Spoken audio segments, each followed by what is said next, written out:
If you're looking to stay ahead in the rapidly evolving world of customer experience, Zendesk has already released their 2025 CX Trends Report. And this time around, it's filled with key insights from over 10,000 people across 22 countries. Joining me to take a closer look at the report and how it can give you a competitive edge is Brandon Tidd, Lead Solutions Architect at 729 Solutions. How's it going, Brandon? Going well, thanks. How are you? I am hanging in there. So while preparing for this conversation, I realized that I think this is our third or fourth year doing this. And I was just kind of struck by, how quickly time has flown by, first of all, and the fact that innovations in the CX space have continued to grow rapidly. The 2025 Zendesk CX Trends Report talks about a widening gap between CX trendsetters and traditionalists. Talk to us about the key factors driving this divide. Yeah, I think what we're seeing is that, and I've said this before, 2023 was the year of tire kicking AI, 2024 is the year of test driving AI, and 2025 is going to be the pedal to the floor year for AI. We have to get on board as CX industry to understand that the rapid evolution that is taking place faster than anything that we had seen before in the tech space. You look at ChatGPT, which just celebrated its 2-year birthday. They went from 0 to 100 million users in 6 weeks. That is just astronomical explosion. And now we're seeing AI infiltrate everything that we do, every facet, every application has some sort of AI in it now. And what we're really seeing is the early indicators of broad consumer adoption, where we're moving away from the legacy chatbots where you'd kind of think of it like Google and you'd have to ask it a very specific question in a very specific way. And you'd most likely just say, talk to a representative because the chatbot wasn't capable of answering your question. And we're moving from that legacy space into a much more dynamic, much more capable skill set in these large language models, and by proxy with what Zendesk is doing through their partnership with OpenAI. To allow for really robust conversations to be happening, free agent handoff.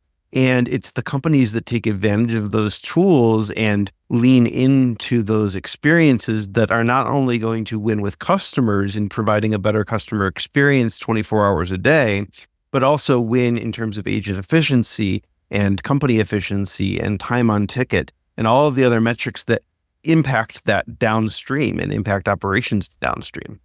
Yeah, it almost feels like, AI is no longer an option. I mean, we need to start, jumping on board and really starting to adopt it to get that competitive edge, especially in the CX space. Yeah. Let's break down some of the trends in the report. First, the move toward autonomous service models. What's happening there? Yeah, and I love that this was their first trend because it's something that we've seen move in the space, in the CX space, particularly over the past year. Again, from a nice to have to a need to have is kind of the centralized theme that I'm getting out of this year's report. And this, by the way, is the earliest that they've ever released the report. I've never seen them release a report ahead of a calendar year. And that speaks to the urgency and the speed at which this is moving. We are moving now at warp speed, and very quickly, the expectation is shifting from the consumer end that I should just be able to get my question answered conversationally anytime on any channel by talking to an AI. And if I can't get it from this company, I'm going to get it from somewhere else. And so when we look at the self-service models, we're talking very specifically about the AI agents being able to intercept that inbound communication, reference and resource the information that you give it from your grounded models, from content that's either in your help center or through the ultimate extension. You could even go beyond your help center and do a grounded search, what's referred to as where you're teaching the model exactly what it can and can't say, and leveraging AI and OpenAI technology to interpret all of your technical documentation and bring it back to a conversational interface in a way that allows the end user to self-serve without having to know where to look for the information.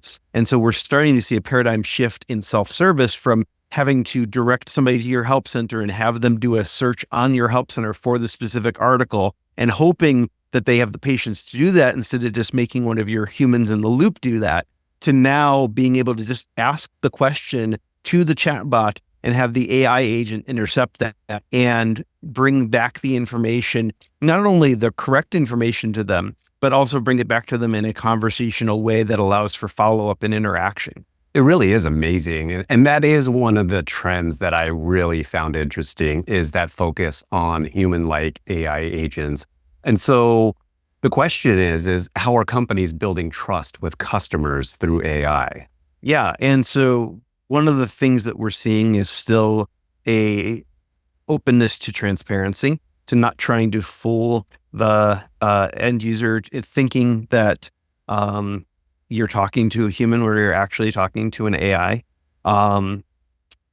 That being said, I think that being very clear about what the AI is capable of, being very explanatory in terms of what the AI can and can't do, and giving the users that off-ramp to talk to a human if they don't feel comfortable talking to an AI, because you've got a subset of the population that just wants to talk to that human, still wants that hand-holding experience. And so they will avoid AI. And if you don't give them that off-ramp, they'll make their own. They'll just drive through the field to carve their own path, right? And so when we look at the user experience, the happiest clients are offering 3 different paths. They're offering one of self-service, of just ask me a question and I'll answer it.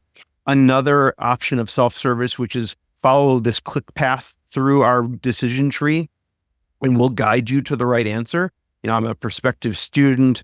My child is in this grade.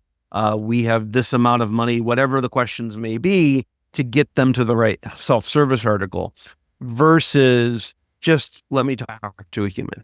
And even with the human in the loop option now, AI is able to shepherd that conversation and do a warm handoff. Whereas before, we just smash 0 for representative and it would transfer to an agent with no context. Now, if we're asking to talk to a representative, we can gather some critical information to say, this is what's important to me right now. This is what I need the agent to know, so that when the agent picks up the ticket, they don't have to have that back and forth conversation with the agent, with the end user rather. Let's talk about the rise of assistant-first CX. How are personal AI assistants like Siri and Alexa shaping customer expectations? Yeah, and it cracks me up that Siri and Alexa are kind of the go-to examples, because they're probably the worst examples of this, but they are the consumer-grade examples that everyone falls back on.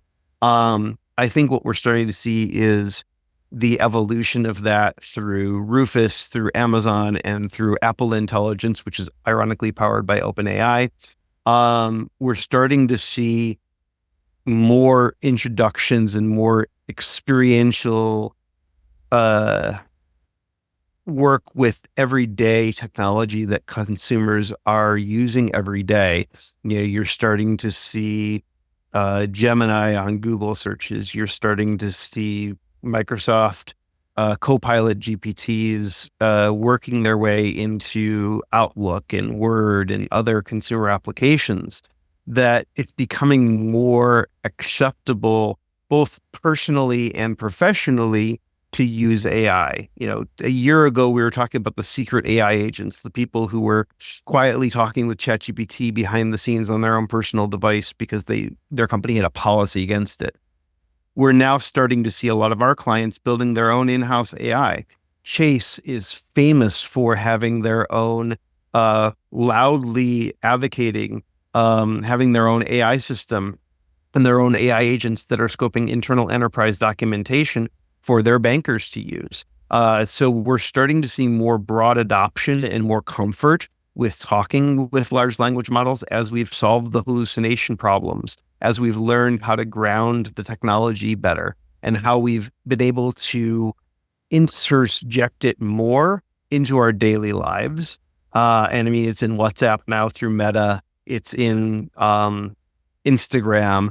Everywhere you look, you're starting to see more and more inroads of AI for very practical applications. And as people become more familiar with that in their day-to-day lives, that expectation is going to bleed over into the CX space. So the Zendesk CX Trends Report seems to put an emphasis on personalization. Why is there such a big focus on this, and how can businesses leverage AI to drive customer loyalty? Yeah. So with personalization, that is one of the hallmarks of good AI in the CX space, is not just understanding your business, but understanding what the client's needs are and where their starting point is, understanding whether they're a current member or a prospective member, whether they are whether something is on fire in their world or if they're just a passive user. Really understanding the context of that question to deliver personalized results that are meeting their needs emotionally is such a strong point. To be able to understand the difference between a negative sentiment and a positive sentiment, to understand the difference between an urgent situation and a everyday question. Those are the types of experiences that are going to win friends and influence people in the long run to make them more sticky and more loyal to your brand, is the brand that is perceived as having more knowledge of what you need as a consumer. One of my favorite examples, and I've been a customer of theirs for over 20 years, so I can poke fun at them because they're not using Zendesk. And that is Verizon Wireless. Their experience in handling a transition from an AI agent to a human, granted this was a couple of years ago, was paltry. It really left me with a sour taste in my mouth as a consumer, because I would ask them for help, and first of all, it made me log in to my account even before I could ask them for help. But once I logged into my account, it said on the screen, "Hello, Brandon, here's your account." And I opened the chat window, and the first thing the chatbot asked me is, "What is your name?" I'm like, but it's right there. And then when I eventually figured that it couldn't help me and it couldn't self-serve, it transferred me over to an agent. The agent's scripted response was, "Hello, can I start by getting your name?" And I'm like, this is the experience that we're giving our customers. It wasn't enough for me to change cell phone plans over. They still provide really good technical service, but it's those types of experiences, that are going to start to gnaw at the loyalty of the fickle end user and the fickle consumer. And, we talk about in previous CX Trends reports, we've talked about how easy it is, the percentage of people that is north of 50% that will change brands after just one bad CX experience. Now we're starting to see that bleed over into the AI space of one bad AI experience is considered a bad CX experience. And so by partnering with a company that's like Zendesk, that is being very careful with how it's deploying AI to the consumer, and also empowering agents on the back end through advanced AI to be able to gain efficiency on time on ticket. Both of those experiences, both front of house and back of house, are leading to shorter ticket resolution times, which is leading to increased customer satisfaction. Well, thanks as always for joining me, Brandon, and for breaking down the CX Trends Report this year. It's clear that AI is reshaping the CX landscape, and businesses that embrace these trends will have a significant advantage. Is there anything else you want us to know? Yeah, I would say that for the vast majority of Zendesk customers that we're talking to today, especially those that are on the Suite Professional or higher plan, there is CX and AI baked into your experience now that you're most likely not taking advantage of. Since their acquisition of Ultimate last year, Zendesk has moved a lot of what used to be behind the walled garden of upgrades into the suite of products in enhancements. Even things as simple as offering personas for your AI chatbot and offering generative AI inside of your chat replies. Those elements used to be behind the walled garden, and they are now available to anybody who's using Suite. So if you haven't explored what your own capabilities are lately, it would be a really good time to reach out to us for a free consultation. We're happy to take a look at your instance, let you know where your gaps are in CX and AI, and also talk to you about what your needs are as we head into 2025, the year where AI hops into the driver's seat.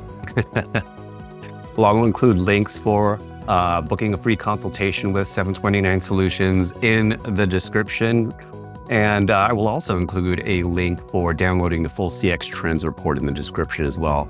Once again, Brandon, thanks as always. It's a pleasure speaking with you. Of course, take care.